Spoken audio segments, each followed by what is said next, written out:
This is Chris Peltz, host of the Blind Grilling Experience, and you're listening to the AT Banter podcast.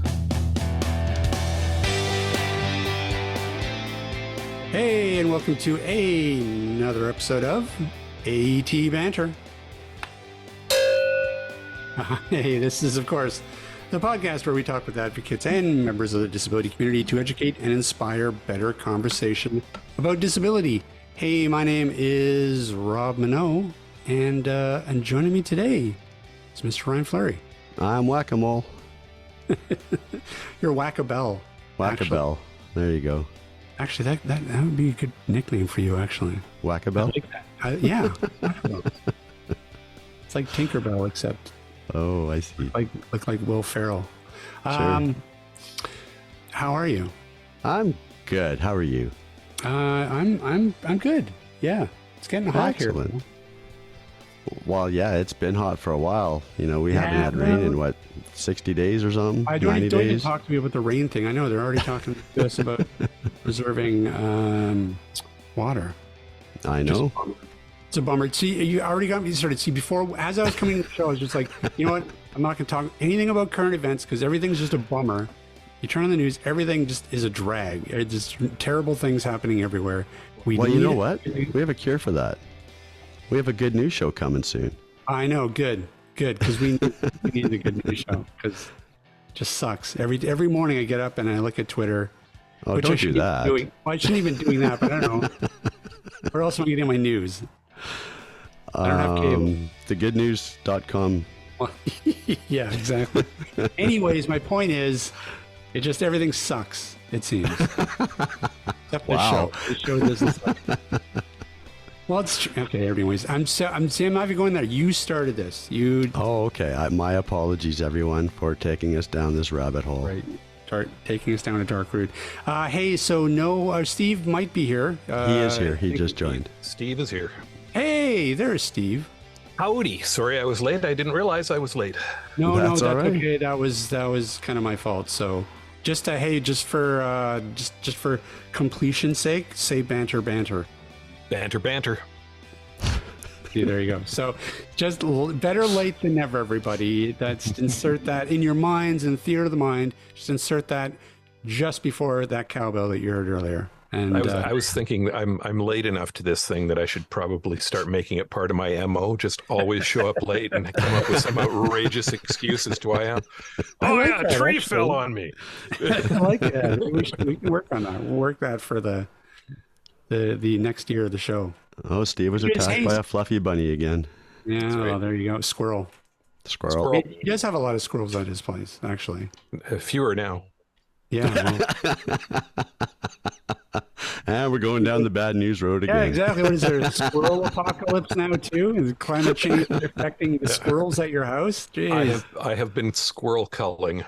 Oh. Oh wow. Have you that been legal? barbecuing them? They're good with hot sauce, I hear. I never get enough at one time. You know? Yeah. They would be good on the smoker though, I bet. I don't know. Maybe. Well, Debra knows stuff about cooking. What do you think, Debra? Smoked squirrel? You know, we're talking about cooking. Yeah. We can talk about rabbits. Oh, rabbit, squirrel. I feel like they're very similar. Tastes like chicken, doesn't it? I don't know. Yeah, fair Well, see, game. there you go. No pun intended. Yeah, well, listen, we'll have Chris Peltz on from Blind Grilling Experience. We'll have a big crossover show, and it'll all just be about squirrels eating squirrels. Great. Squirrels eating squirrels? Okay, so now we've Cannibal squirrels of Burnaby. okay. It's going way up and way into the weeds already. All right, let's bring it back. Before we go, before we go that way, let's tell the fine folks at home just what we're doing today. Sure. So today we have with us executive chef from the YouTube channel, The Blind Kitchen, Debra Erickson. Debra, thanks so much for joining us.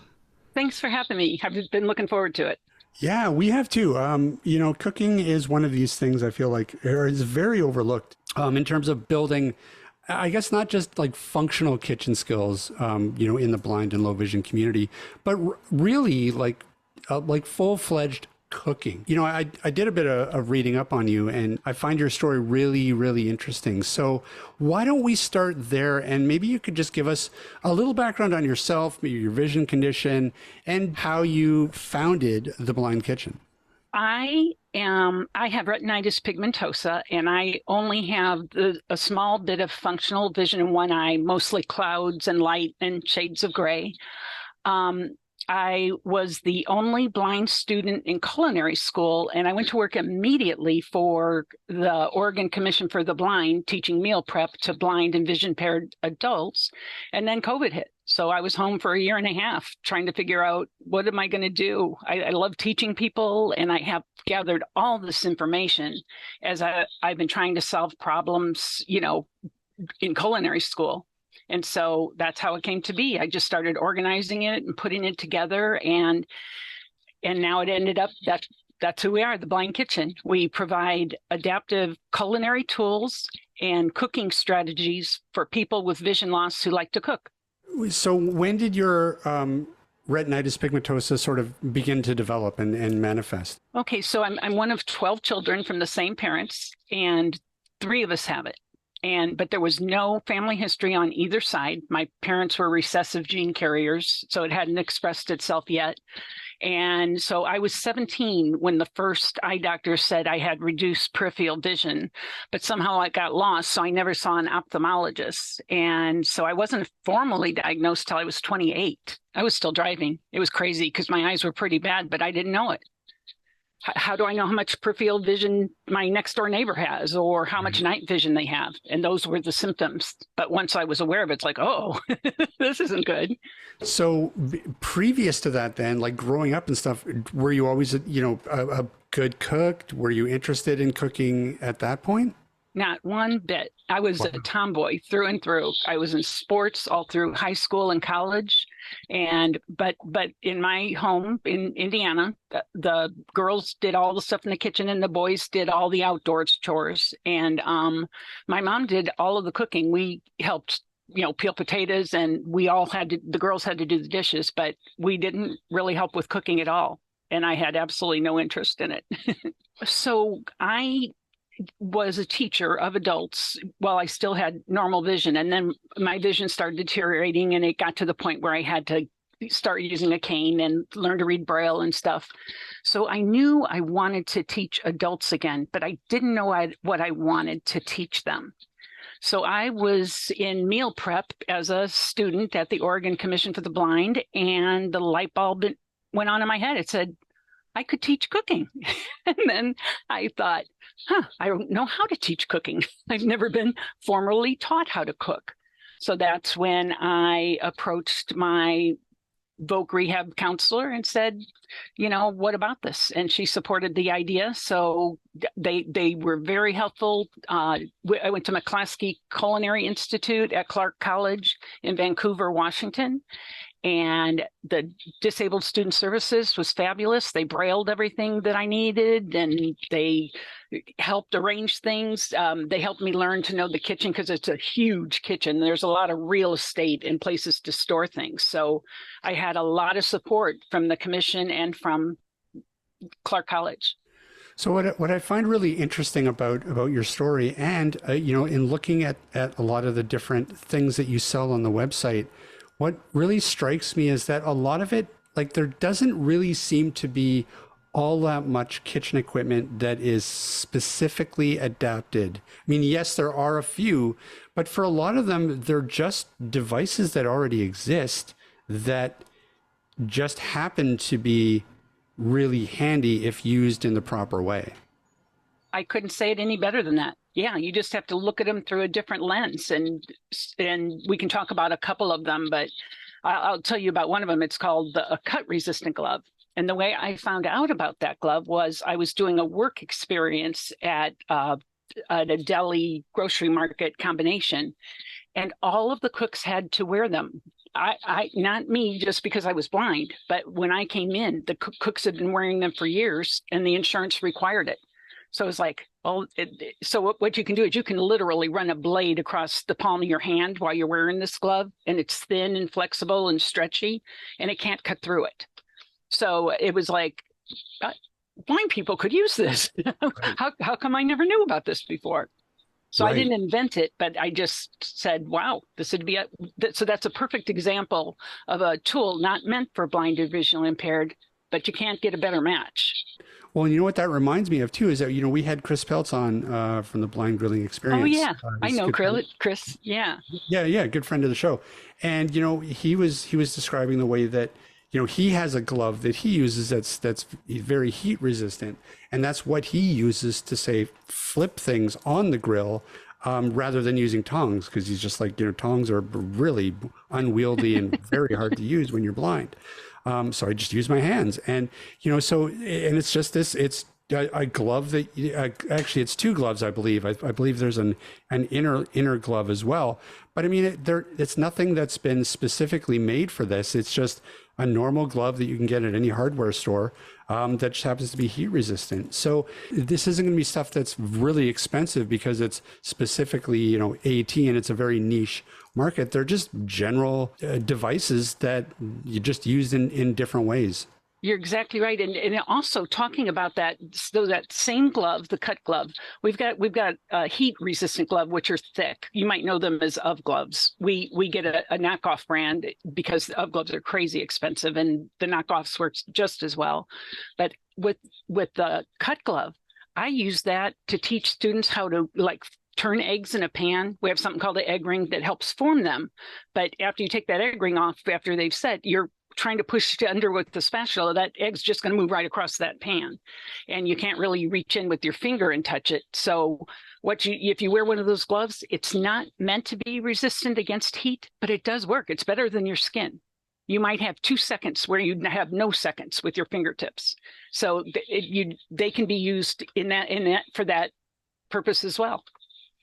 And the other place they use them is if you're trying to temp a turkey or chicken, poultry that has to be cooked to a certain degrees. You have to temp it stick the probe into the thickest part of the meat that's nearest to the bone, because that's going to be the last part to cook, and see if it is going to be 165. I put a glove on the hand that's going to touch the turkey, and I can just put it on for a second and lift it and put it back on. And that's how I can know exactly where to put the probe to have the best chance of getting it in the right place, so I don't kill my family and friends. I kind of want to shift the focus back to you, because I do really find your story very interesting, because one thing that stood out to me is that you're going through several things, it seems, all at once. So you're sort of learning how to deal with your own vision loss, while at the same time you're doing this, you're going back to school. You're going into culinary school for something that you didn't really have an interest in and you weren't experienced in before you lost your vision. And so, you're going through a lot of change. Can you kind of speak to what that was kind of like for you? That's a really good question. The other thing that I haven't said is I'm no spring chicken here, and I was going to school with kids that were 30 and 40 years younger than me. And I think the hardest part of the whole thing was the socialization. They didn't know what to do with me. And I was always the last one picked for the team. Christina Ha talks about that too. You may have heard of her on the Master Chef season 3. She won. Yep. And she was always the last one picked for the team. And so I actually, watching her helped me, because she got through it. And if she could it's always helpful to see someone who you perceive to be like yourself. And if they can get through it, it raises your hope that you can get through it too. So I just put my nose to the grindstone, and I just said, hey, I'm just going to come to school every day. I'm not really here to make friends, although I am very social and I would have liked it. But what they do is they'd leave during the lunch hour, and nobody would invite me. So I'd just go back to the locker room and sit and eat my lunch. I brought my lunch in every day, and I didn't know where they went.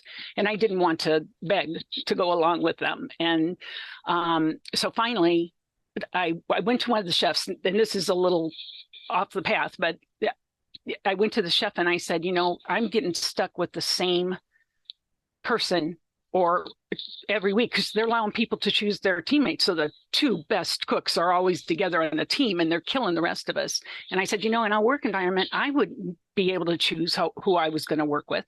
The chefs would tell me who, which station I was working or whatever. And he said, you're right. I never thought about that. So then I was interacting much more with the other students because we were paired up for long periods of time to, work together. And finally, one day, one girl, Crystal, she's still my friend to this day, came up and put her arm around my waist and she said, would you like to come to lunch with us? And I said, that would be lovely. And so from then on, they weren't afraid of me anymore. Wow.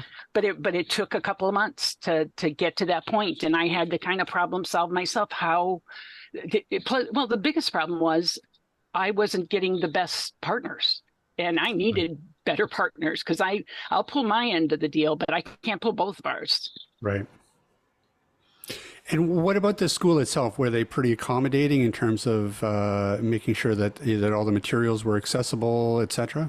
Oh, yeah. I couldn't ask for anything more. And I can tell you a little bit about that assistive technology that really was very creative. And the school came up with it because recipe reading. They'd say, turn to page 396 and make this recipe in the book. And we want you to divide it by 4 or whatever.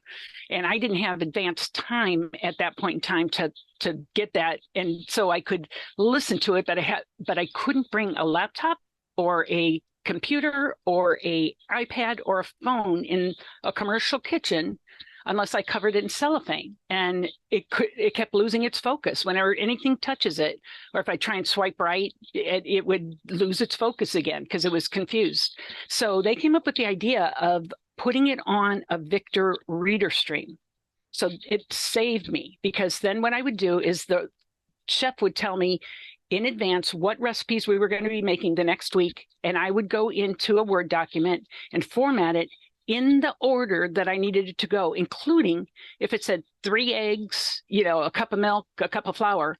When you get down to the recipe, it says, mix the eggs, the flour, and I can't memorize all that, especially under pressure. So then I was able to do the document where I could mix the 1 cup of flour, the 3 eggs, and the milk, with the measurements. And so and then I could put that into a little Ziploc bag, the Victor Reader Stream, and all I had to do is find the document and press pause and play. And I was right up there with the rest of them. I could rewind if I needed to, but when I did it right, it was just pause and play between the steps. And actually, that's the way the recipes are written in the Blind Kitchen. That's what I've done. It takes a lot of time to do that because you got to really think it out. Like, so let's like you're making chicken with some fresh herbs. I will tell people, fabricate the fresh herbs first. We use what we call a work tray in the Blind Kitchen, but it's like a cafeteria tray with raised size. I use that for a cutting board and for gathering ingredients. But if I use my knife, and cut up my fresh ingredients first and my garnishes and anything else I need, then I can set them to the side. And if I'm fabricating the chicken, now I can use that same cutting board and I can put the chicken on that cutting board, and I don't have to wash it before I use it for anything else right at that minute. Because if nothing else, vision loss makes me a slower cook than other people. And I don't kick myself about it. I just am. Other people can glance and do. I've got to feel and think and do. It's going to take a little bit longer. But then I can also, that whole chicken tray, if I don't have time to clean it right then, and I don't want to, I can just move it to another counter out of my way and then get right back to work without slowing my cooking process down. Now, is the Blind Kitchen, the things you talk about in the recipes, are they mainly aimed at, say, people who have sort of adults that have lost their vision and they're learning to adapt?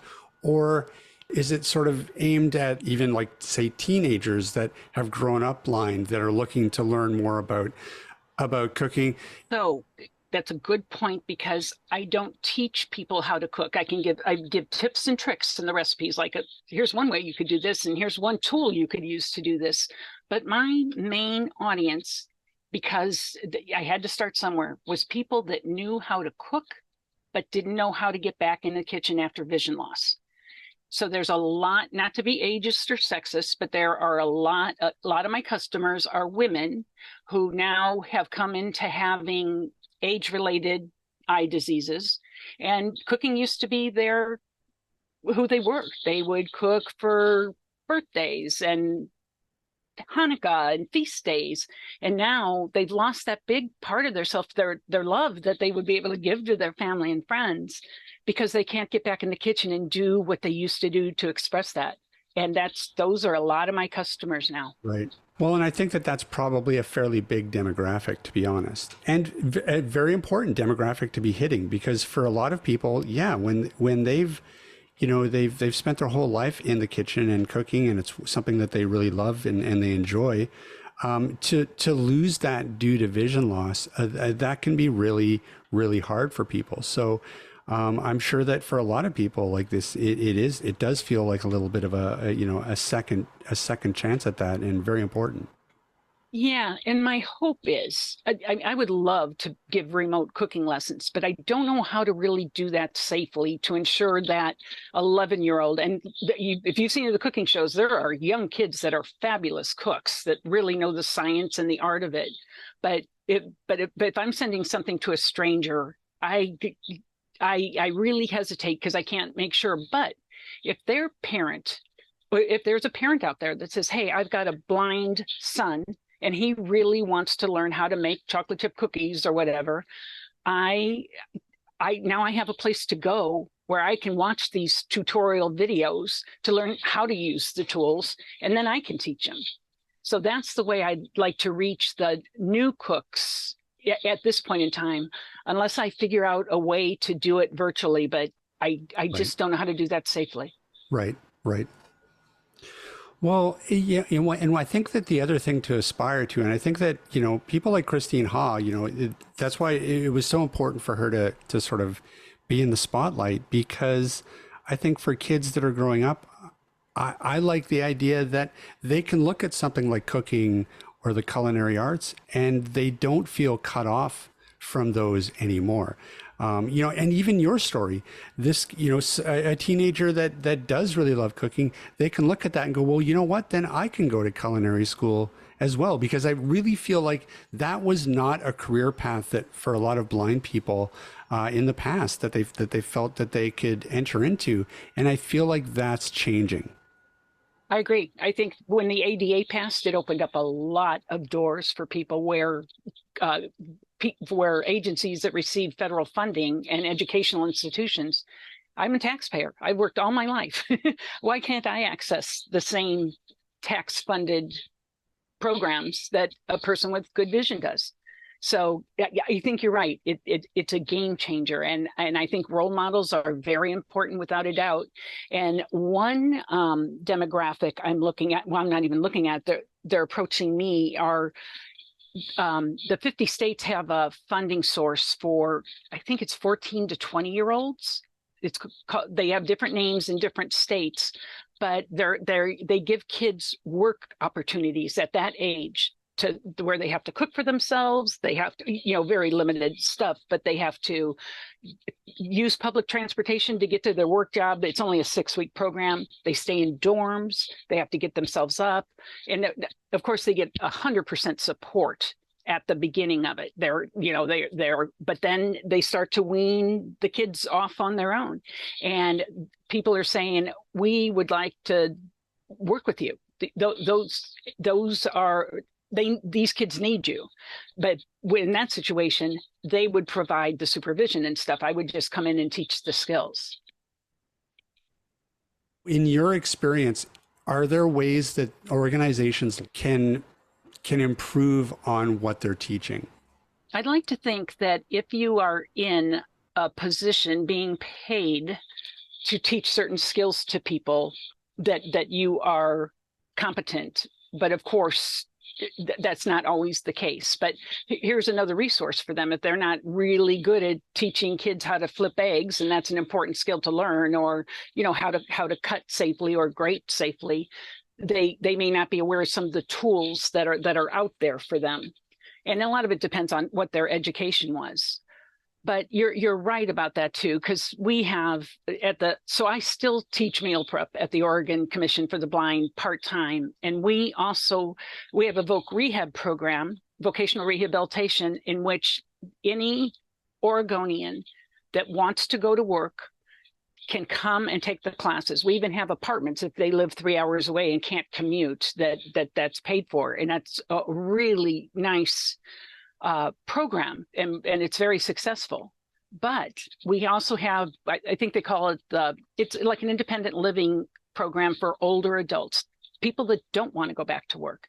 And if they don't want to go back to work, they can't take these 12 2-hour-a-week classes with me.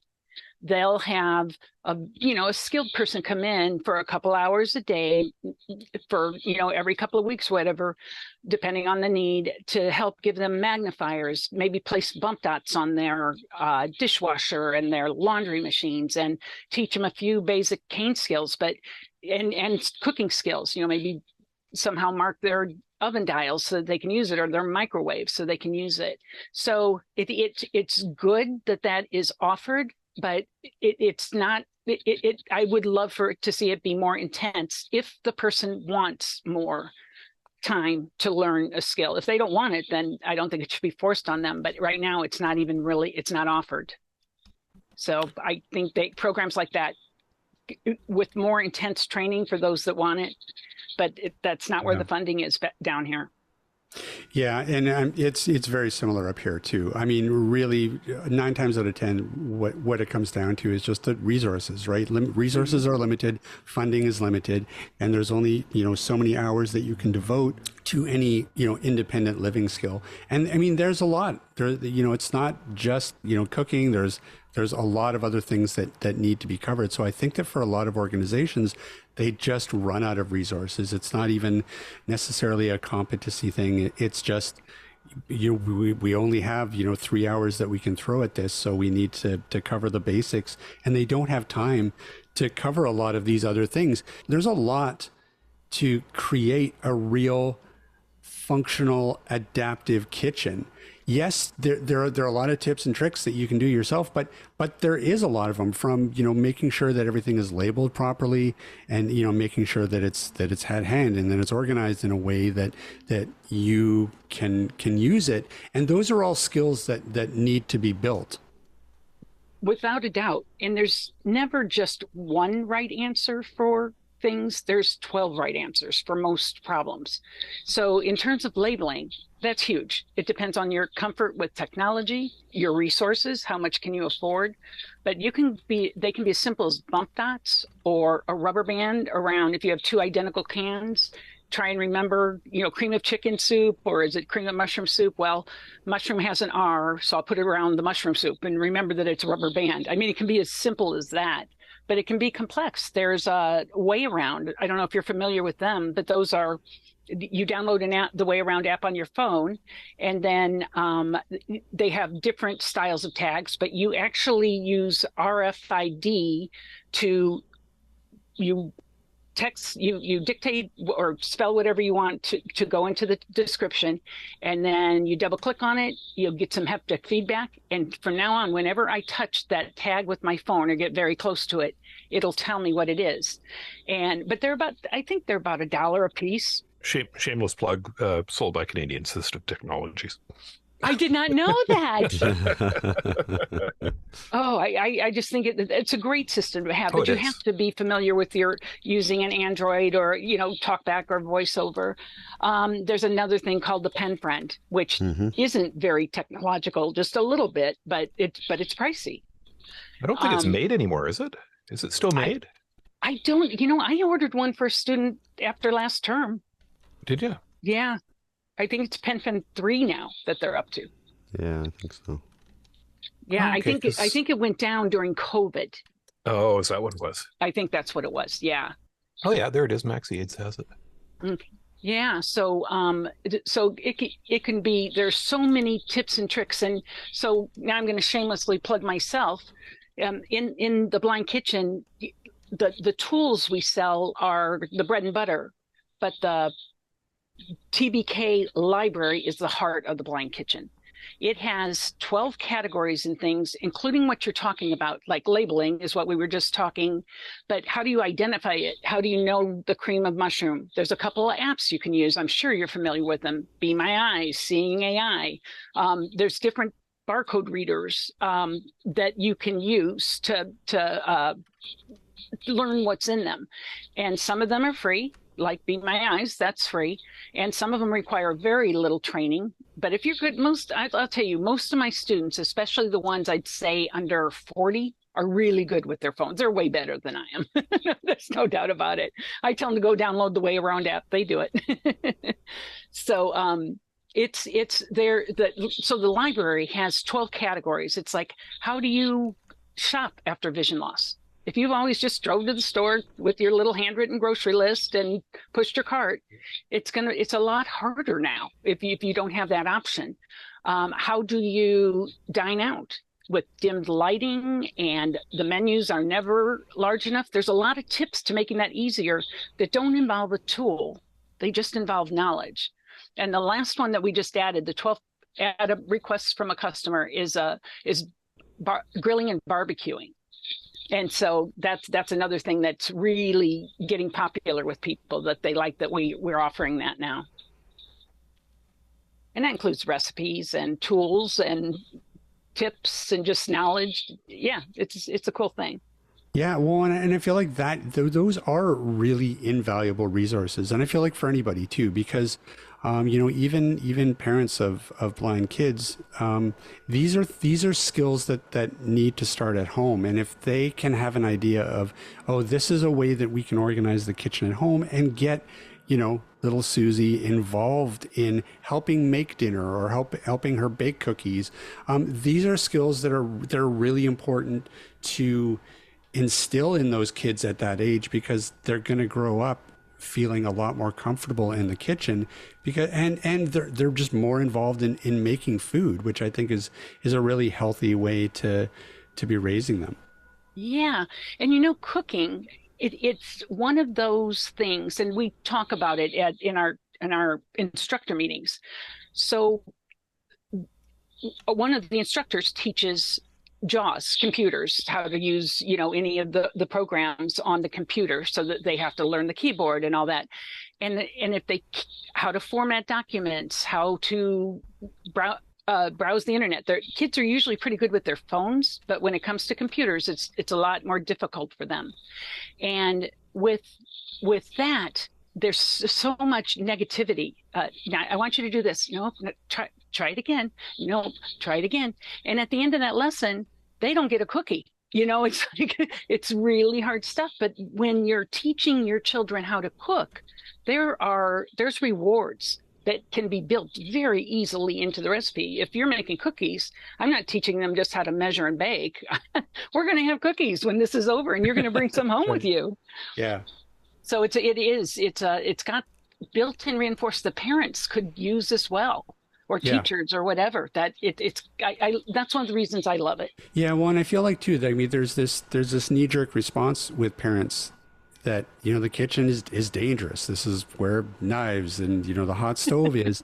And, that's a natural sort of parental, I guess, instinct is to, keep the kids out of the kitchen. But I think that, especially when you're dealing with blind or partially sighted kids, you kind of got to go against those instincts, and you have to get them comfortable in it, because there's going to come the day when they need to be comfortable in the kitchen. That's true. I want to talk to you a little bit about this. We've been ranting about appliances for the last little while, in the sense that many stoves that are coming out now, especially the newer ones, they're either smart stoves, or more importantly, it's all touch screens. No dials and elements under the glass. Exactly. Like, how have you run into that, and what do you think about just the lack of accessibility in a lot of these new appliances? There is such a small percentage of the population that is blind or legally blind. Stovetop companies are not going to make models for us. It just isn't going to be in their best interest financially.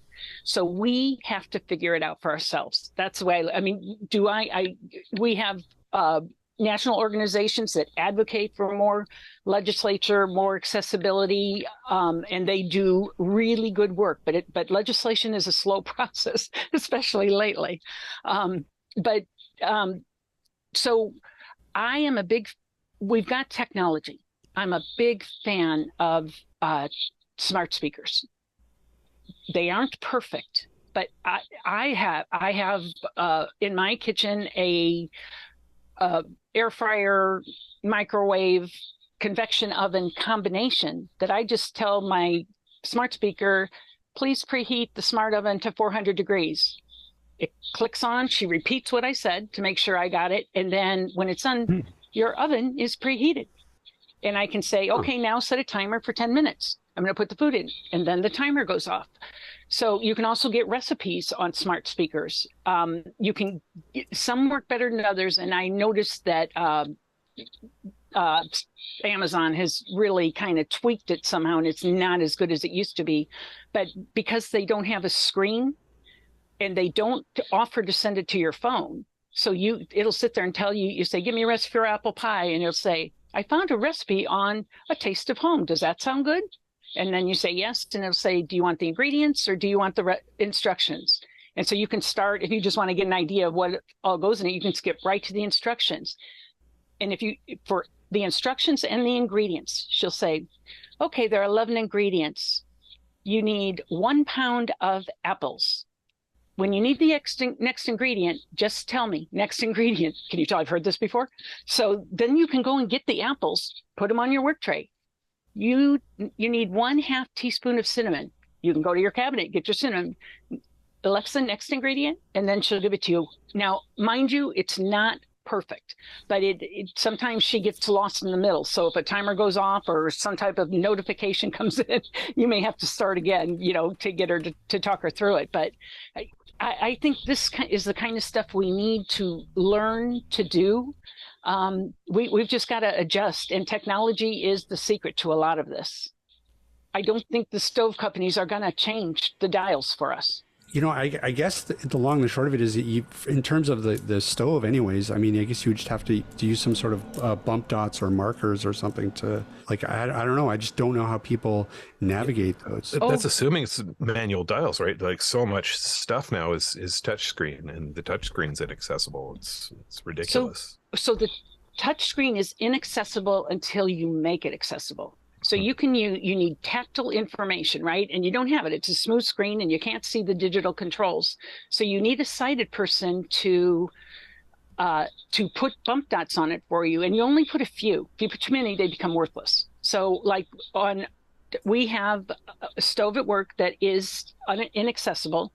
The stovetop has dials, but the oven is a touch screen. So we have a dot on. We have a dot on arrow up. So it's a little bit higher and to the right of the arrow down, which is a little bit lower on the left. They're located in dots that make it logical. And then we have a dot on preheat and then one on cancel. I don't have anything on broil. If I do broil with a student, I'm going to forget where that darn button is. So I'll get Be My Eyes or Ira to help me find it. And that's also a good lesson to show the student. This is how I can't do everything either, but this is how I can access the information. And I make that always a part of one of my lessons, to let them see me use it too, because I do use it. But then all you have to do, I mean, sometimes the dots come off, but they last for a long time. So when I go to use the oven, if I need 400 degrees, I know when I push that on bump dot, I'm going to move over. It's about 5 inches to the right. If I need 400 degrees, I'm going to do that upward dot for, 10 times. And then I'm going to come back and hit on, and I'll know it's preheating. And I'll definitely check in between. I'll come back in 5 minutes and say, did I really get that? Yeah. And if it's heating up, I'm fine. So flat screens are not a deal breaker. It seems to be that it's just a matter of adapting it and finding a way to adapt it.